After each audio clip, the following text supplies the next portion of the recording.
Okay, Bismillah ar-Rahman ar-Rahim. We're going to start on questions. So let me open it up to students here. Anybody want to start off?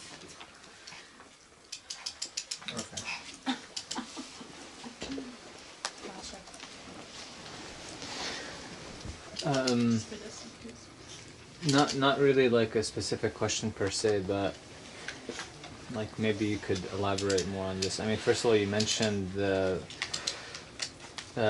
martyrdom of Al-Hassan and Hussein, and to me, I thought, you know, the typical, or the fitan, right? Like the typical Sunni narrative is tawaqquf, everyone did their ijtihad, etc. And that just evacuates the whole historical episode from any moral lesson. That's kind of one reaction that I had, but then the way that you summed up the surah, my takeaway is like someone who's tried to read a lot on moral theory and the مسألة التحسين والتقبيح العقليان, and never really been able to sort of commit, or you know, like you read about consequentialism, about deontology, about virtue ethics, and like see all sides of the argument without ever being like decisive about one. And I felt that Zumar basically provides a moral philosophy that is like so clear cut and crystal. It's a moral paradigm, because when you say that, you know, each individual matters and it's not just about the community, you immediately obliterate what consequentialism has to say about ethical theory, and like the sort of three basic key words that I think would like a moral theory would be based on is ihsan, this idea, like the very word itself kind of folds into an ethical theory, because beauty as part of goodness is like itself gives content to the word goodness, and then ikhlas and gratitude also being all related.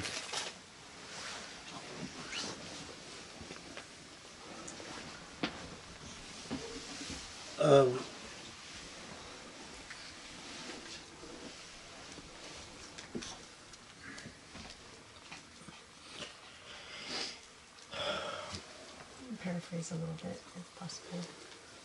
Yeah, how do you paraphrase this? Just to comment on the moral theory. Okay, the question is so complicated that I don't know how to paraphrase it.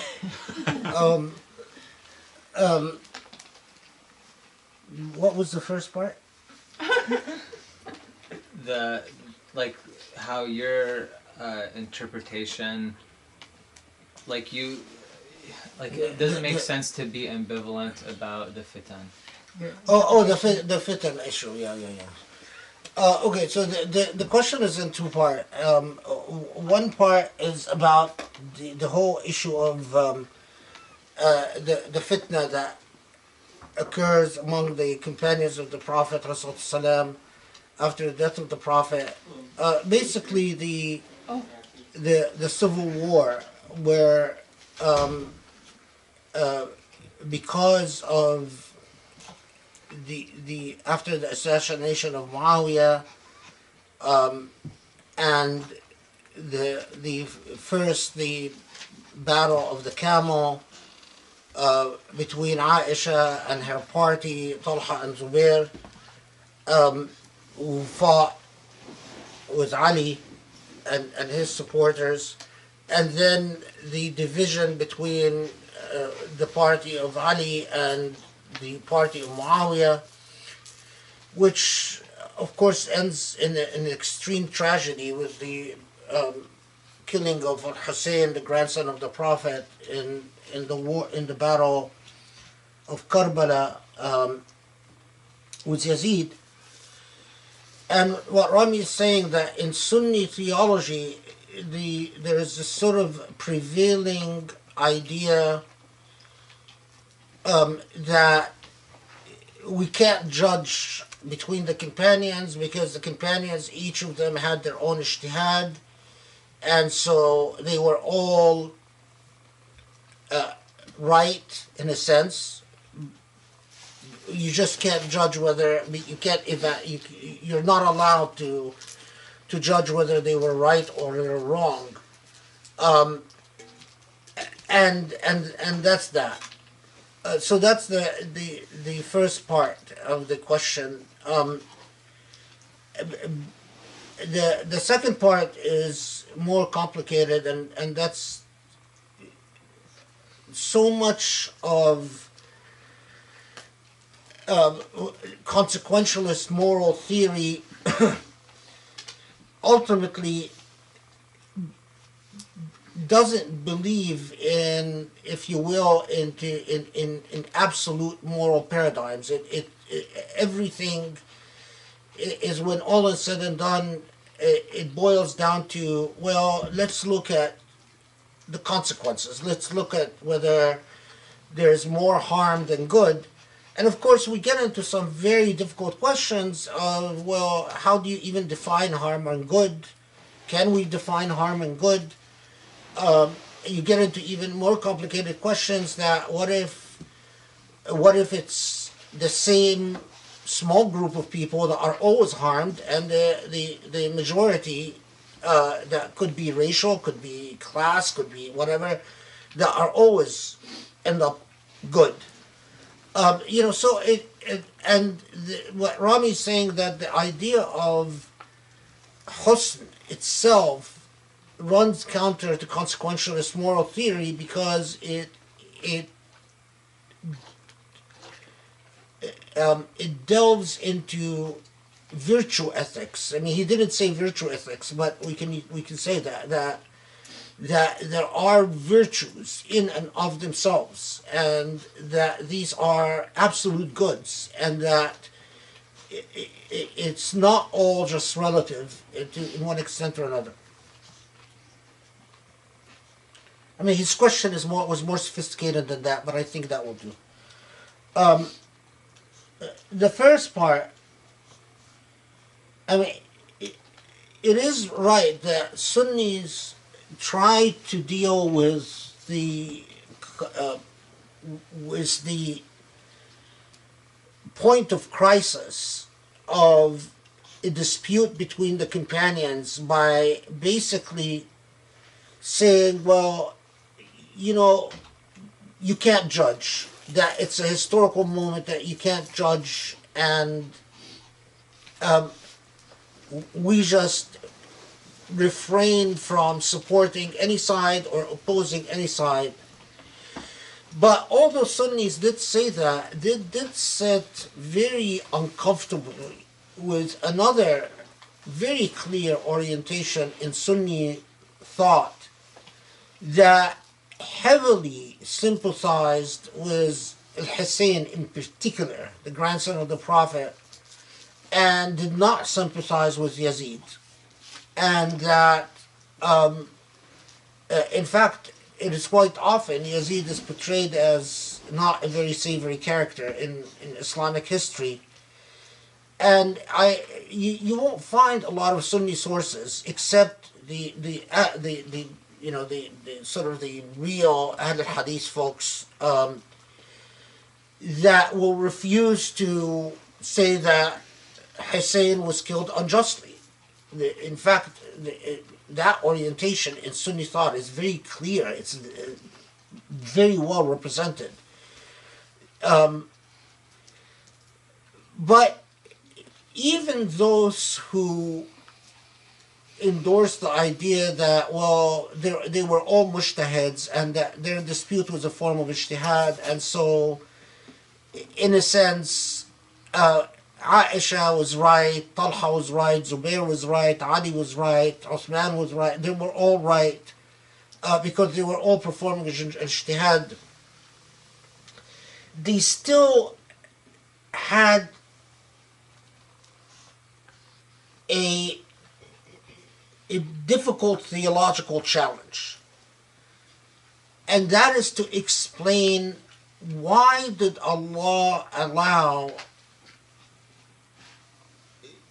the companions to engage in this conflict shortly after the death of the Prophet? And you find this very clearly when they discuss things like Ahkam al-Bugha. So one camp said that Allah wanted to teach us that all mujtahids are correct. And some even went as far as saying that the reason that Allah allowed for this conflict is that we can have Ahkam al-Bugha. I wrote about that in the Rebellion book, sort of a school of thought within. But what's interesting is that here they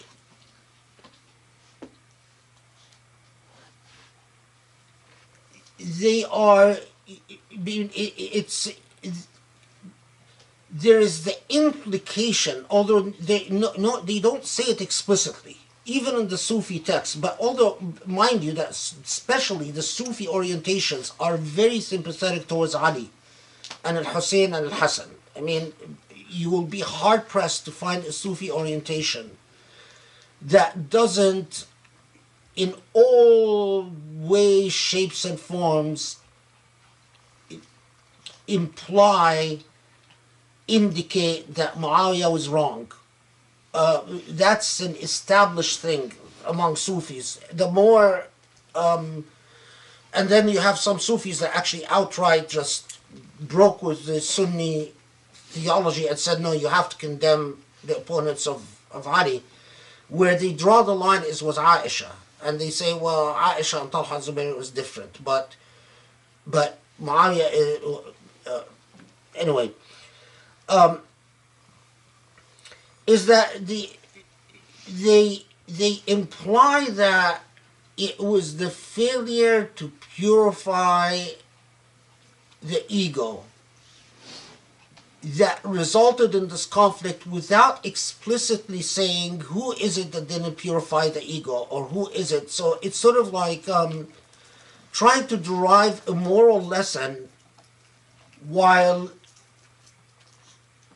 not being very explicit about which party you support or not support.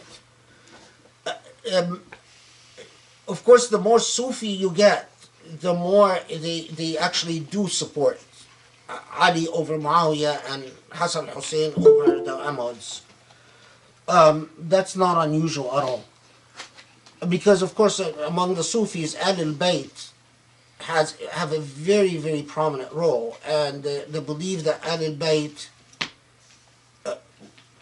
were there to guide and lead the Muslim Ummah morally, more importantly than politically. They're not even, they don't care quite often whether the Ahlul Bayt led the Muslim Ummah politically, but that the ethics of the Ahlul Bayt are unimpeachable.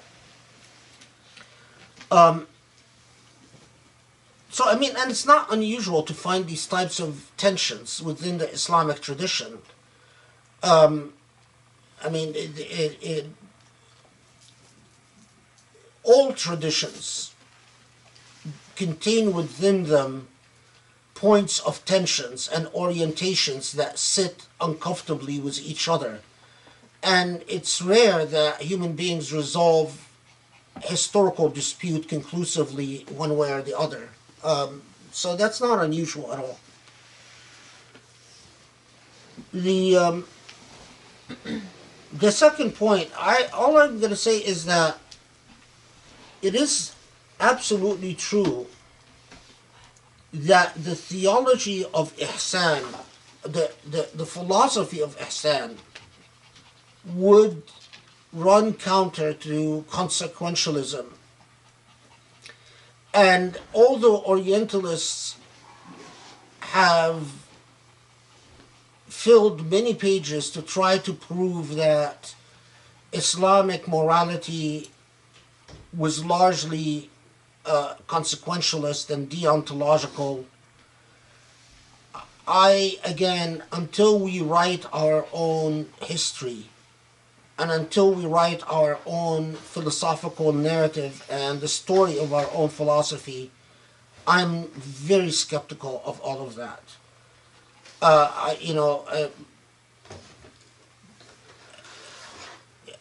There are Orientalists like Franz Rothenthal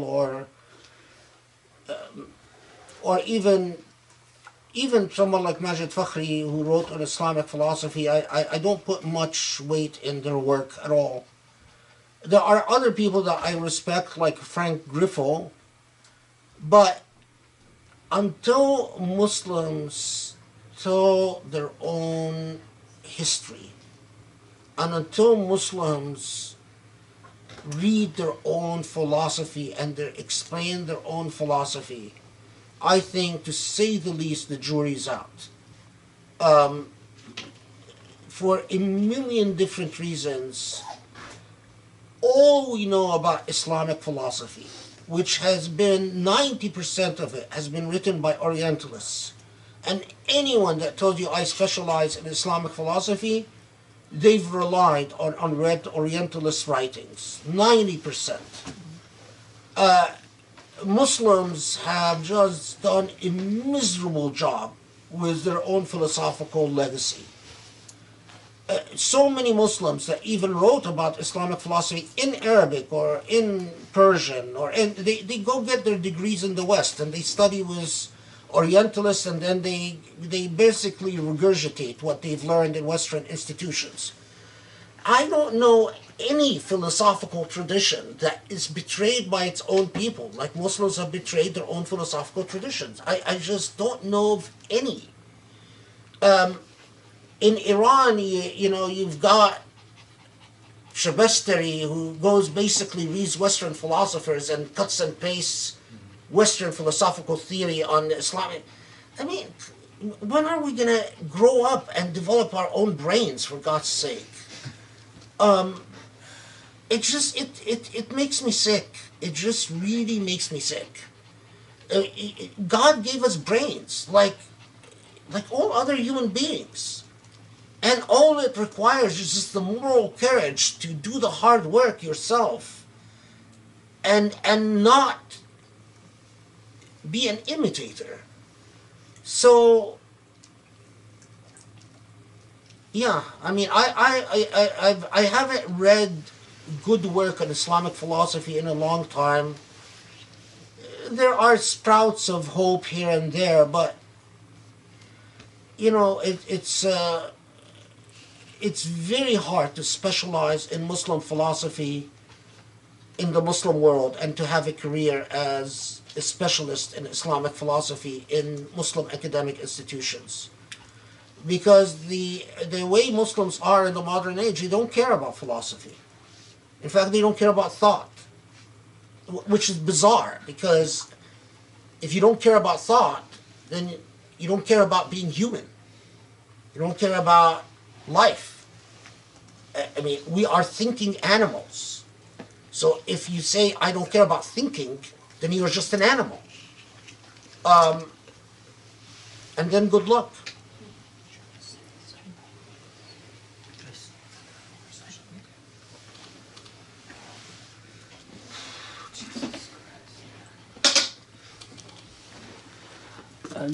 Thank you very much, Professor. It's more just a point of clarification, because there's something that's not quite sure fitting in my head.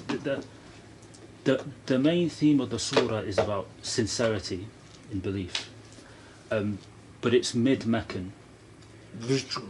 And sorry? And virtue. Virtue, okay. But it's mid-Meccan, and it's a time when the Muslims are being persecuted. Now, persecuted, exiled, tortured, etc. Now, persecution though, for all its challenges, surely persecution is itself a guarantor of sincerity in faith. You know, why else would you be Muslim in Mecca unless you actually believed it?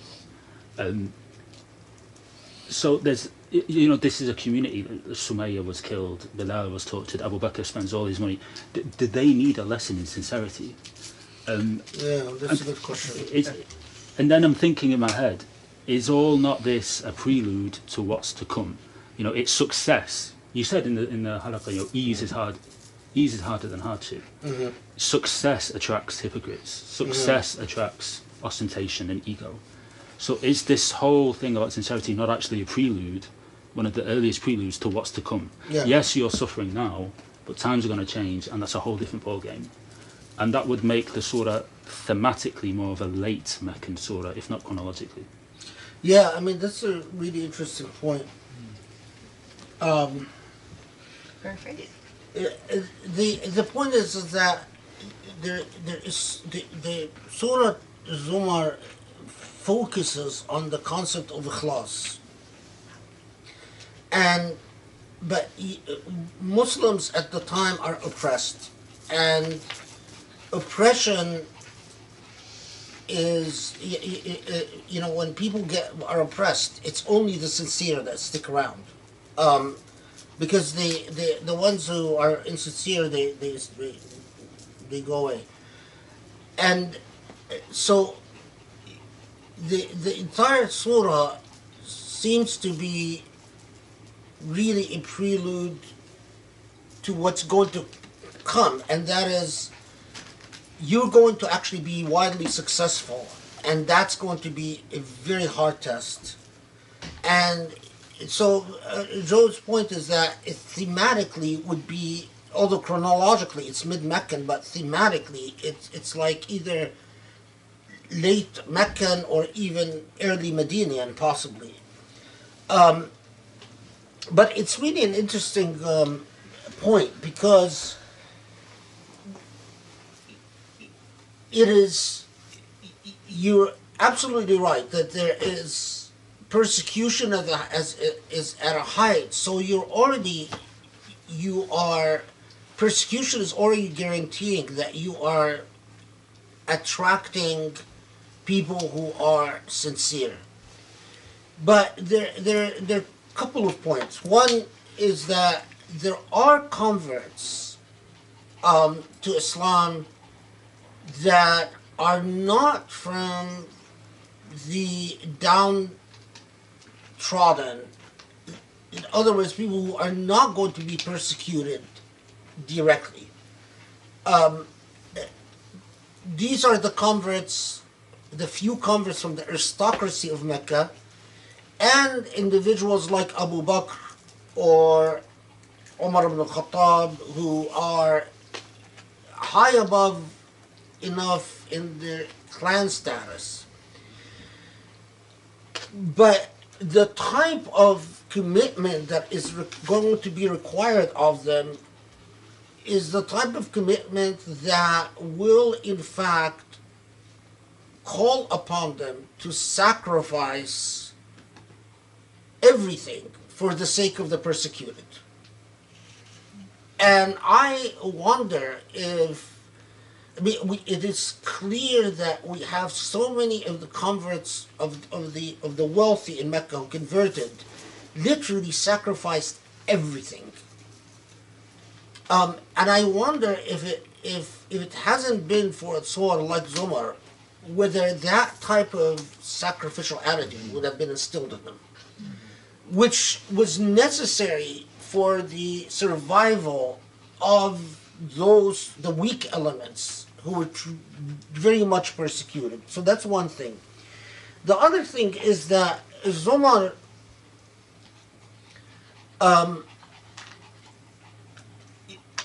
like the narrative from Aisha that the Prophet ﷺ would recite it every night before prayer, we have similar narratives that it continued to be an often a consistently visited surah throughout the Medinian period. In other words, that we have various reports of that such and such companion like Uthman ibn Affan would recite Al-Zumar every night. And although, the Ahl al-Hadith, say things like, oh, it was just the Sunnah of the Prophet, so that's why he did it. But I don't think it's an issue just of the Sunnah of the Prophet. The Zumar required that persecution doesn't become the ideology. In other words, when you're persecuted, a lot of times it's the victimhood that becomes your ideology. But what the Zumar says basically, yes, you're persecuted, but it is the if you will, the ethics of virtue and beauty that has to become your ideology, which is,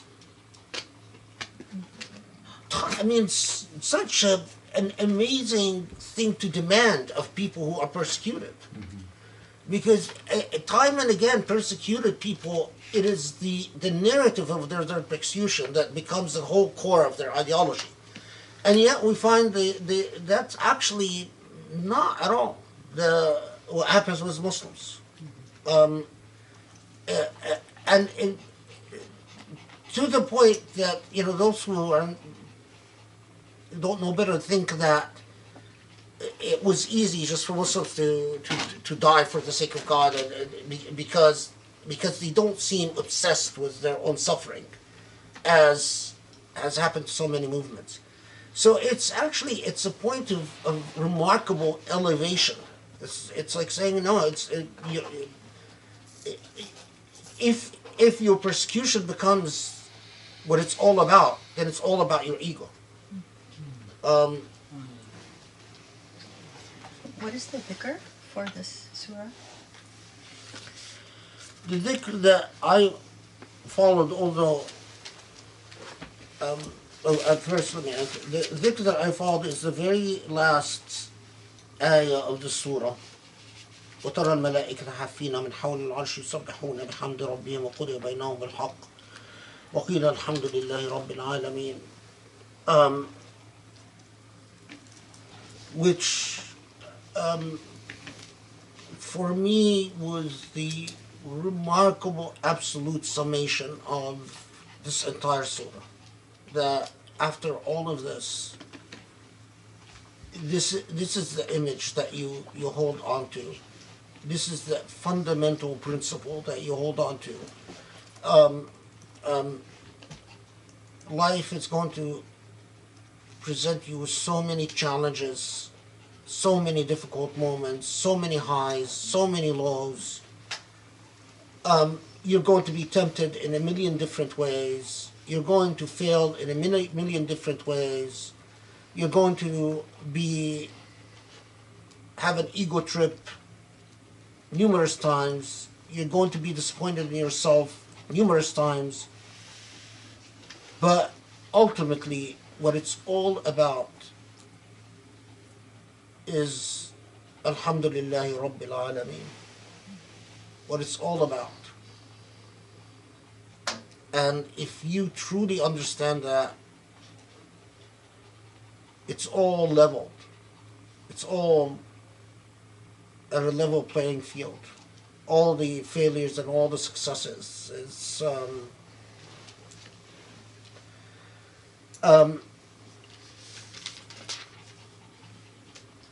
I remembered, this is one of the few surahs that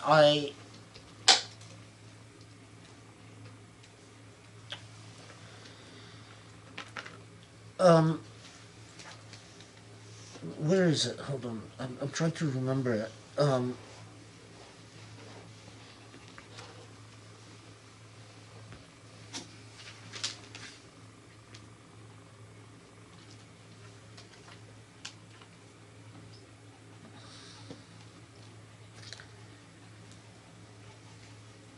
I didn't use something else in dhikr, but I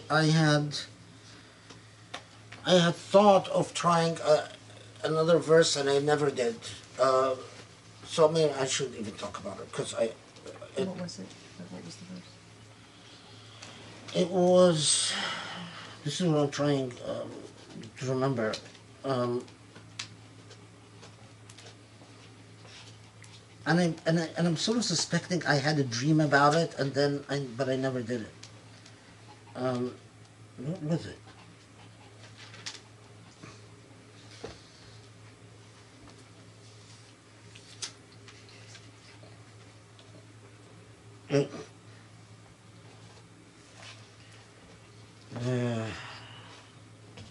Okay, go on. Let me look at it. You who have wronged your souls, do not despair of the mercy of Ah, God. that's it. Thank you. You read my mind. That's it. The despair ad. Do you want to say the number? Yeah, where is it? 57 or 58? Yeah, it's. 7.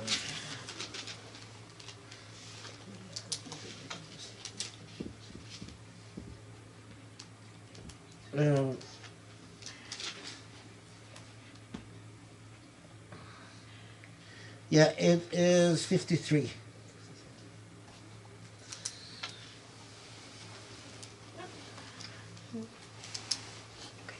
Do you have time for one last one?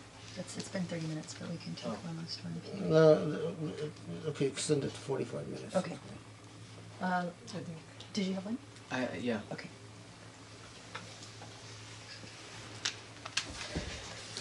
My question is about the relationship and maybe like current tension between Sharia of Ahkam versus Sharia of Akhlaq, of positivist commandments, legal side of things versus ethics. And you've written and spoken about the need for revival of Akhlaq and ethics at length. And while going through the surah, it's hard not to take note of certain verses, for example, the one that you discussed again at length in regards to knowledge and the need to uphold and be at the forefront of protecting and learning and that kind of thing. And then and that juxtaposed with your common plea with Muslims to make it a priority to spend in the way of knowledge because that's what we need so badly right now. And it kind of like, again, sounds a lot like what Haqqi was saying in regards to look at what you need the most and focus there. I'm worried that my question is kind of broad. What is the role of the jurist here in terms of finding a way to wed ahkam that akhlaqi ahkam that literally come from the Quran but are not necessarily put in the same state as Hajj and Som and Salah and this sort of thing, but clearly right now in the state that we're in, something like knowledge, it would almost feel like if Muslims responded to jurists the way that they used to, that this would be a potential point where a massive ruling would maybe possibly need to come down, where we need to focus all of our attention and money towards preserving and producing knowledge and building on it in an ethical way in terms of building on ethics. I just wondered, where do you see the role of the jurist in this modern paradigm?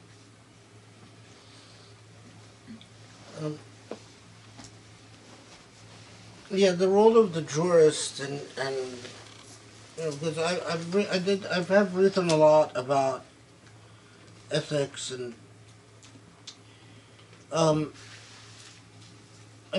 first it is the role of the alim, the scholar, because when you have a functioning legal system, the opinion of a jurist is simply a part of a total system that it's like a little peg in the process of the production of justice. So, you have a jurist, and you have judges, and you have muftis, and you have opinions, and you have lawmakers, and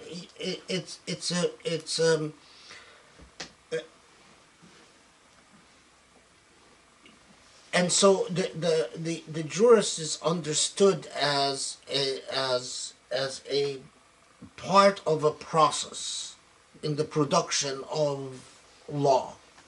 And law has a functionality that law is not just theoretical. Law is something that goes into effect, and then if it's not working, there is a social demand that starts pressuring the law to change. Things have very drastically changed when we started producing law in the abstract, because law in the abstract is dangerous. Law in the abstract, can you imagine if people are practicing medicine in the abstract? Like, there is a class of doctors that are told, go ahead, tell us how to treat diseases, but no one actually implements what they say. There's no clinical data whatsoever, or very little clinical data. It's not going to be very long before what these doctors are saying is just completely irrelevant to anything, and it just becomes simply the regurgitating of prescriptions that, it's like, can you imagine if this happened, and so these doctors are in our day and age saying the prescription is penicillin, using the old medicine, while clinical practice has moved way ahead of time. And that's what happened to Islamic law. I mean, when colonialism took Islamic law from its living context, it literally doomed Islamic law to the largely meaningless dynamic of issuing prescriptions. But prescriptions without clinical processes. And so Islamic law, so when we are talking about the ethical imperative, what we're really saying is it's time to rethink our hal. It is time to rethink our reality, and to understand that it's not just a matter of issuing prescriptions anymore, and that in fact it's very dangerous to continue issuing prescriptions, because there are people that take these prescriptions seriously and could end up causing a lot of damage to themselves. It is time to rethink, in fact, rethink our entire encounter with the divine, and the way that we understand the divine command for us. And in this context, the role of an alim, the role of a true scholar, is literally, as the Quran says, to follow the most beautiful, the best of what is said. And best of what is said, not what is said among the Hausa hundreds of years ago, but what is said now, and which requires mastery of contemporary knowledge, but it also requires mastery of the past. And that's why I think it is, to put it very bluntly, the type of minds that we need to attract to Islamic sciences are the most brilliant minds. You literally need the highest IQ people, the people who can read texts written 1,000 years ago and as comfortably switch over and open a book of philosophy that was written yesterday and read it with the same amount of proficiency and ease. You won't get that with people who are not very talented and people who are not very smart. You only get that if you attract the absolute best intellects. But how do you attract these people? It's unreasonable to say, yeah, come to us, but you have to bear all the sacrifices as our doctors buy their second and third Mercedes and their fancy homes and, show off how well off they are. You have to bear all the sacrifices and continue a miserable existence. That's not how the world works. That's not fair. And that's why I truly believe that in our day and age, I would not want to be rich, because I think the accountability of anyone who is wealthy in the present circumstances confronted by the Ummah is going to be scary. I would be terrified of being rich in this day and age. Allah, can we go through the list? Allah is going to ask me about Palestinian refugees, is going to ask me about Rohingya refugees, Allah is going to ask me about Syrian refugees, Yemeni refugees, and then when we get through all the list of refugees, then Allah is going to ask me about all the scholars who all the brilliant minds that Allah sent to the Ummah, and they were completely wasted and ended up being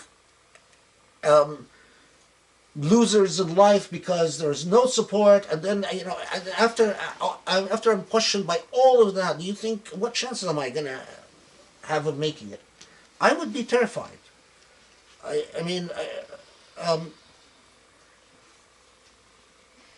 Yeah. Again, Sharif keeps telling me stop insulting rich people so that they'll donate to the Usuli Institute. But I'm not insulting you. I'm just telling you you're in trouble. I'm not insulting you. I'm just telling you you're in trouble. That's all.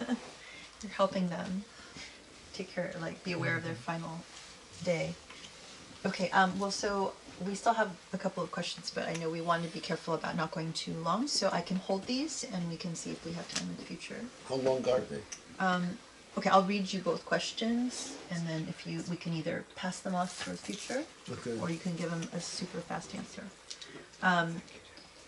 In Ayah 12, sincere worship and being the first of Muslims are made two different sentences. Can you elaborate on the concept of being the first Muslim in this Ayah? That's one question. The second question is regarding sleep as a state of suspended death, and wondering about sleep in relation to dream interpretation or spiritual experiences. For example, when loved ones have passed away, how to know if it's godly and not from demonic spirits, or if the story of Sufi masters who experience rare spiritual phenomena while they're sleeping. Okay, the second question, let's put it off because that will require a prolonged answer. But can you bring it up again next halaqah? Okay, can you remember? It's a good question. It's a good question. The first question, the Allah's command is أمرت أن أعبد الله مخلصا له ديني and مخلصا له الدين وأمرت أن أكون أول المسلمين, that I am commanded to purify my faith and commanded to be the first of Muslims. And the purification of faith requires a commitment against the ego and the things that we've talked about in purifying your understanding of monotheism and the truly worshipping a single Lord and nothing but a single Lord. But أمرت أن أكون أول المسلمين, this was a further step it's as if a step of moral courage. If you try to reverse the process, if you try to say, I will declare myself the first Muslim, but you haven't purified your ego, then we would have a gazillion Islams, because every egotistical, megalomaniacal narcissist would say, I am the first of Muslim, and what I believe is Islam is Islam. But Allah subhanahu wa ta'ala tells you, no, hold on. You first purify your iman before you dare set yourself on the foundation of believing, I have to go with what my convictions are, even if I am a minority of one. This is like what Ibn Taymiyyah said, that sometimes the Jama'ah is a single person. What Ibn Taymiyyah, his whole idea is actually based on this. But Ibn Taymiyyah also says in his fatwa that don't dare a person who has not purified the self say that the Jama'ah is a single person. It's a common sense thing that, if you're going to say, I dissent, and I'm going to hold on to my right to dissent, and even if it's a dissent of one, I'm going to stick to it. Well, you better make sure that A, you are a knowledgeable person, and B, that you're dissenting for the right reasons. Because if you are dissenting just because of your ego, like for instance, because you want to be noticed, you want to be known, because you are a narcissist, or you're a megalomaniac, you are in big trouble. So it is a dynamic of, yes, have the bravery to stand your ground, but first do your diligence in purifying and cleaning your faith, so that you're not ultimately saying, Ana awwalul Muslimin, I am the first of Muslims, because you fundamentally worship your own ego, as so many people do.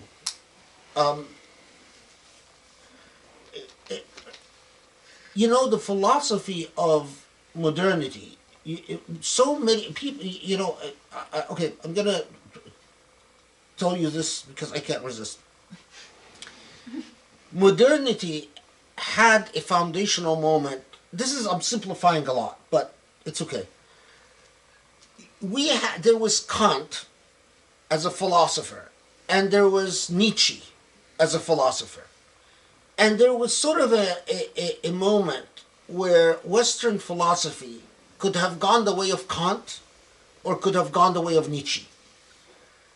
Nietzsche is the one who famously said God is dead, and who wanted human beings to overthrow the divine and take the throne.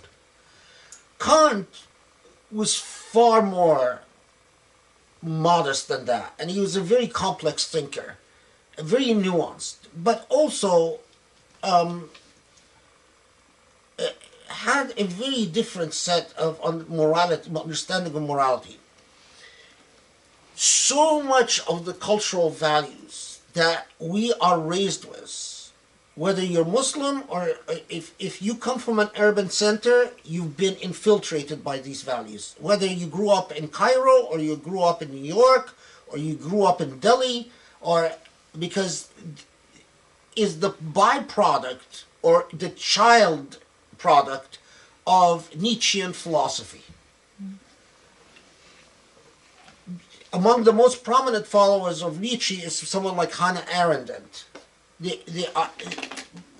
Even when we say we believe in, in this case, we believe in Jesus Christ, and we go to church on Sundays, as Trump says, or as so many Republicans do, and when they talk about wanting a civilization based on recognition of Jesus Christ and so on. But they're all the children of Nietzsche. God is overthrown, and absolute belief in virtue is dead. The belief in goodness and beauty is non-existent.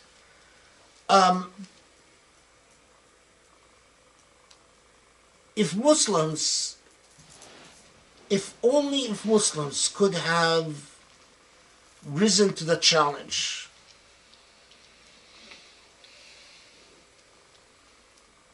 if only. So in a way, I'm saying detox yourself from Nietzsche. You have all types of Nietzsche cells in you. You're just not aware of it. So detox Nietzsche. What? What did you say? No, he's asking. I said we have little Nietzsche homunculi. Little Nietzsche homunculi. Yes, exactly. Little Nietzsche homunculus. A homunculus is like a tiny Okay, person. so on that very important note, thank you so much, alhamdulillah, for another wonderful session. And inshallah, we will look forward to seeing everybody on Tuesday, inshallah. Have a great weekend. Okay, Assalamu alaikum. Assalamu alaikum. Take care.